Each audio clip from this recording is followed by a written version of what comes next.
जो भारत के लोग ये सपने देख रहे थे कि इंडिया फोर्थ लार्जेस्ट इकोनॉमी से फर्स्ट लार्जेस्ट इकोनॉमी बनने वाली है, उन भारत वालों का जो सपना है वो टूट चुका है। क्योंकि अभी हाल फिलहाल में IMF 2026 की रिपोर्ट आई है, जिसमें हमारी इंडिया फोर्थ रैंक से 6th रैंक में आ गई है। यानी कि हमारी इंडिया की रैंक बढ़ने की बजाय और घटी है। आप जानते हैं कि हमारी इंडिया का रैंक गिरने के पीछे की वजह क्या है। पहला कारण है रुपये का कमजोर होना।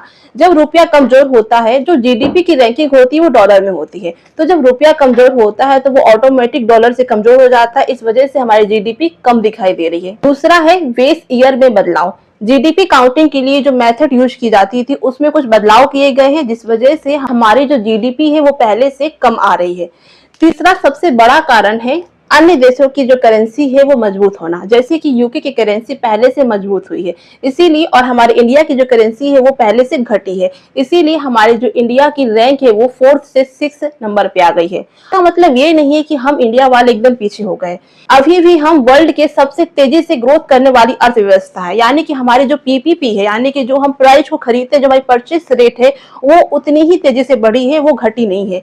इसका मतलब है कि भले ही हम रैंकिंग में पीछे हुए हैं, लेकिन जो हमारे देश के लोगों के द्वारा जो खरीद बिक्री की जा रही है उसमें कोई भी घाटा नहीं हुआ। इंडिया की ग्रोथ रेट में कोई भी गिरावट नहीं आई है। अभी इंडिया की ग्रोथ रेट 6.5% है। सिंपल भाषा में कहे तो रुपया डॉलर से कमजोर जरूर हुआ है, लेकिन वो अपने लेवल से कमजोर नहीं हुआ है। यानी कि इंडिया में क्रय और विक्रय की जो क्षमता है वो बढ़ ही रही है। तो एक प्रकार से देखा जाए कि जो इंडिया वाले सपना देख रहे थे कि इंडिया फर्स्ट लार्जेस्ट इकोनॉमी बनेगी, वो तो बहुत दूर है। लेकिन हाँ, जो इंडिया फोर्थ लार्जेस्ट इकोनॉमी पर थी वो स्थान दोबारा से 1-2 साल के भीतर प्राप्त कर सकती है, और अगर अच्छे से विकास हुआ तो शायद वो 3rd पे आ सकती है। फर्स्ट और सेकंड का तो मुकाबला करना बहुत मुश्किल है, क्योंकि चाइना और यूएस तो बहुत ज्यादा आगे है। आई होप आपको ये वीडियो अच्छी लगी होगी। मैंने पूरी कोशिश की है कि मैं इस टॉपिक को आपको अच्छे से समझा सकूं। जो भी आपकी राय हो कमेंट सेक्शन में जरूर बताना। धन्यवाद।